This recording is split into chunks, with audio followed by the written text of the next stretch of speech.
की संस्कृत निधि और ये पढ़ रहे थे हम लोग व्याकरणम वर्ण परिचय। संस्कृत भाषा में वर्ण दो प्रकार के होते हैं। ये कल हम लोग के वीडियो में हम लोग समझे थे, कल की वीडियो में। आज जो हम लोग करने वाले हैं वो है व्यंजन। स्वर में हम लोग क्या क्या समझ चुके थे कि स्वर जो है वो साधारण स्वर होता है और संयुक्त स्वर। साधारण स्वर में हर्ष और दीर्घ स्वर आते हैं और संयुक्त स्वर में ए ऐ ओ औ आता है। तो ये जो ये ए ऐ ओ औ स्वर है ये संयुक्त है, तो संयुक्त ये अर्थात दो वर्णों से मिलकर बना होगा। तो ये भी हम आपको बताए थे कि इन दो वर्णों से मिलकर बना हुआ है। और ये जो है आ ई उ री, ये दीर्घ स्वर आता है क्योंकि इसको उच्चारण करने में हमें खींच के हम उच्चारण करते हैं ना, आ ई उ री, तो ये इसको बोलने में ज़्यादा समय लगता है, इस वजह से इसको हम दीर्घ बोलते हैं। उसी तरह से अ ई उ री, ये हर्ष स्वर है क्योंकि इसको बोलने में कम समय लगता है। तो ये हर्ष और दीर्घ स्वर ये किस में आते हैं? साधारण स्वर में आते हैं। और ये संयुक्त स्वर में है ए ऐ ओ औ। ये आप हमेशा ध्यान रखिए। और दूसरी चीज़ हमने बताई थी कि संस्कृत में स्वरों की संख्या कितनी होती है? 9 होती है। और अब आज जो हम लोग पढ़ने वाले हैं वो है व्यंजन। स्वर जो बिना किसी की सहायता से बोले जाते हैं। एक चीज़ और याद रखिएगा कि यदि पूछे कि स्वर किसे कहते हैं तो स्वर उसे कहते हैं जो बिना किसी के सहायता से बोले जाएं। अ ई उ री, इनको बोलने में हमें किसी की सहायता की ज़रूरत नहीं पड़ रही है। लेकिन आ ई उ री, इनको बोलने में ए ऐ ओ औ, इन्हें बोलने में हमें किसी की सहायता की ज़रूरत नहीं पड़ रही, ये स्वतंत्र होते हैं। लेकिन जो व्यंजन होता है वो व्यंजन क ख ग घ अंग, ये जो हम पढ़ रहे हैं ये बिना स्वर की सहायता से हम नहीं बोल सकते हैं। तो स्वर वो होता है जो बिना किसी की सहायता से बोले जाते हैं, स्वतंत्र होते हैं, उन्हें हम स्वर कहते हैं। और व्यंजन जिनको बोलने में हमें स्वर की सहायता लेनी पड़ती है उसे हम व्यंजन कहते हैं। अब जैसे कह रहे हैं क, तो क जो बोल दिए इसमें स्वर विद्यमान है। इसमें क्या विद्यमान है? स्वर। जैसे क प्लस अ, ये बना आपका क। ठीक है, तो ये जो क है इसको हम आधा क भी लिख सकते हैं। हाँ, और ये और न सही तो ऐसे क नीचे हलंत लगा दिए। इस हलंत का मतलब ही हो गया कि इसमें से अ हट गया, स्वर हट गया, तो इसको हम बोलेंगे क झटके से। फिर उसमें जब अ मिला दिए तो ये पूरा क बन गया। ठीक है, तो इस तरह से कोई भी वर्ण है, ख है, ग है, घ है, अंग है, कोई भी वर्ण स्वर की सहायता से बोला जा रहा है, अ की सहायता से बोल रहे हैं इसको। ठीक है, इतनी चीज़ तो आपको समझ में आ गई। अब आगे बढ़ते हैं। देखिए व्यंजन। व्यंजन कह रहे हैं कि को कई भागों में बांट दिए हैं। स्पर्श व्यंजन, अंतस्थ वर्ण मतलब स्पर्शी वर्ण, या आप इसको स्पर्शी व्यंजन बोलिए। हाँ, अंतस्थ व्यंजन और ऊष्म व्यंजन और संयुक्त वर्ण, ये संयुक्त वर्ण है। ठीक है, तो स्पर्शी व्यंजन जो हैं, हाँ, स्पर्शी व्यंजन कौन कौन से होते हैं? क से लेके म तक, क से म तक के जो व्यंजन आते हैं इसमें 25 वर्ण आते हैं। एक में देखिए 5 है, 1 2 3 4 5, हाँ, और 3 2 5, तो 5 25। इस स्पर्शी व्यंजन में 25 वर्ण आते हैं। ठीक है, अब वर्ण बोलेंगे तो वर्ण दो प्रकार के होते हैं, स्वर और व्यंजन, तो आप कंफ्यूज हो जाएंगे। इस वजह से वर्ण के स्थान पे आप व्यंजन ही प्रयोग करिए। स्पर्शी व्यंजन, यहाँ पे लिखिए वर्ण के स्थान पर व्यंजन, ये ज़्यादा आपके लिए उपयुक्त रहेगा। ठीक है, इससे सारी चीज़ें क्लियर होंगी कि ये व्यंजन है। स्पर्शी क्या है? व्यंजन है। अंतस्थ क्या है? ये व्यंजन है और इसे अर्धस्वर भी बोलते हैं। ऊष्म वर्ण ये क्या है? व्यंजन है। तो इसमें आते हैं आपके स्पर्शी व्यंजन में क्या आता है? क ख ग घ अंग, ये क वर्ग है। ये कौन सा वर्ग है? क वर्ग।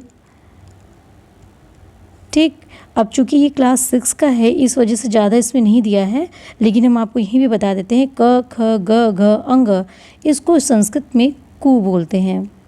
ठीक, च छ ज झ इं, च वर्ग को चू बोलते हैं। ट ठ ड ढ अण, इसको ट वर्ग, इस ट वर्ग को क्या बोलेंगे? टू। त थ द ध न, इस त वर्ग को बोलेंगे तू। और प फ ब भ म, इस प वर्ग को बोलेंगे पू। तो कु चू टू तू पू, यदि ये आता है तो आप इससे ये समझेंगे कि ये क वर्ग है, च वर्ग है, ट वर्ग है, त वर्ग है और ये प वर्ग है। ठीक है, अब आगे बढ़ते हैं। ये इसको आप याद कर लीजिए, क ख ग घ अंगा मुझे पढ़ाने की तो ज़रूरत है नहीं, लेकिन ये व्यंजन और स्वर का भेद बता रहा है जो आपको जानना आवश्यक है, क्योंकि अक्सर एग्जाम में पूछे जाते हैं कि स्पर्शी व्यंजन में कौन कौन से वर्ण आते हैं। तो क से म तक के वर्ण जो आते हैं वो स्पर्शी व्यंजन में आते हैं। फिर आता है आपका अंतस्थ वर्ण, य र ल व अंतस्थ वर्ण है। इसको हम अर्ध स्वर भी बोलते हैं।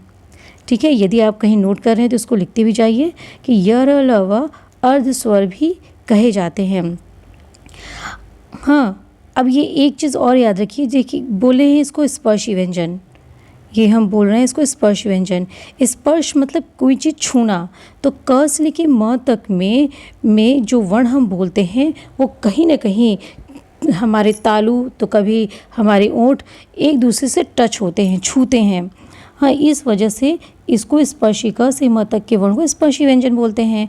और वहीं य र ल व अंतस्थ व्यंजन है। जब हम इसको उच्चारण करते हैं तो ये हमारे अंदर से उच्चारित होता है। य र ल व, ये हमारे अंदर से उच्चारित होता है, इसलिए इसको अंतस्थ व्यंजन बोलते हैं। और दूसरा इसे बोलते हैं अर्ध स्वर। ठीक, अब ये देखिए श, च, स, ह, ये है आपका, ये आपके ऊष्म वर्ण है। ठीक है, ये आपके कौन से वर्ण हो गए? ऊष्म वर्ण। ऊष्म वर्ण ऐसे भी है कि जब आप इसको जो है अपने हाथों को ओंठ पे रख लीजिए और बोलिए इसे श स ह, जब आप बोलेंगे तो आपके हाथ पे गर्म हवा का एहसास होगा। ऊष्म मतलब गर्म, तो जो आपके हाथों पे गर्म हवा का एहसास हो, और कोई वर्ण बोलने से नहीं होगा, लेकिन ये चारों वर्ण बोलने से ये श स ह गर्म हवा का एहसास होता है। हाँ, आप करके देखिए, तो ये ऊष्म वर्ण कहलाते हैं। ठीक है, श स ह ये ऊष्म वर्ण है। तो ये ऊष्म वर्ण चूँकि गर्म हवा का एहसास होता है, इस वजह से ऊष्म वर्ण है। और दूसरी चीज़ ये कि इस श को बोलते हैं तालव्य श। क्या बोलेंगे? तालव्य श।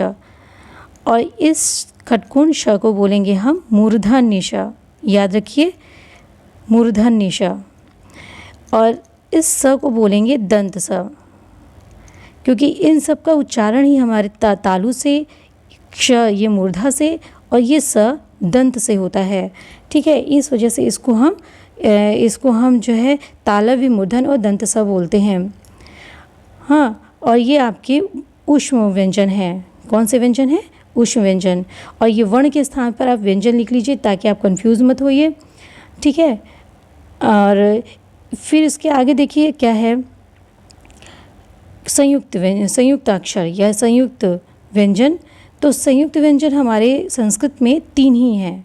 ठीक है, ये 3, ये श और र जो है, अक्सर आप ये 3 ही देखेंगे जो माने हैं। ये श र आपके 6 में दिया हुआ है जो हिंदी से लिया गया है, लेकिन संस्कृत में ये 3 ही मान होते हैं। लेकिन जब आपके बुक में है तो आप इसको ज़रूर पढ़िए कि क और श मिलके क्ष बनता है। क्या बनता है? क्ष, क्षत्रि वाला क्ष। त्र, ज्ञ और श्र, आश्रम वाला श्र। ये चारों जो है संयुक्त व्यंजन है। तो कैसे बनते हैं ये देखिए, क, या तो आप इसको 2 तरीके से लिखिए, क फिर हलंत, फिर क हलंत, फिर उसके बाद ये मूर्धन्य श प्लस अ, तब ये दोनों मिलके बना आपका क्ष, क्षत्रि वाला क्ष। यदि आप ऐसे नहीं लिखेंगे तो ऐसे लिख सकते हैं, क प्लस श। अब इसके नीचे हम हलंत नहीं लगाएंगे, हलंत लगा देने से अ हट जाएगा। लेकिन जब हलंत नहीं लगाएंगे तो मतलब हलंत नहीं लगाएंगे तो इसमें अविद्यमान रहेगा, और लगा देंगे तो अ हट जाएगा, स्वर हट जाएगा। तो इसमें अविद्यमान रख देते हैं और फिर उसके बाद लिख देंगे क्ष। तो तो इस दोनों तरीके से ये शुद्ध माना जाता है। ठीक, तो ये आप फॉर्म इसको याद रखिए कि इस तरह से भी लिखा जाए या इस तरह से लिखा जाए, दोनों में क्ष आए तो ये शुद्ध माना जाएगा।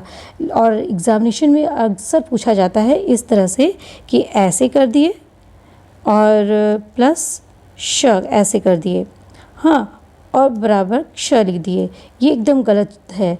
दोनों ही व्यंजन रहेंगे तो क्ष आधा ही रहेगा, क्ष पूर्ण नहीं माना जाएगा। एक में स्वर विद्यमान होना चाहिए तभी एक क्ष पूर्ण होगा।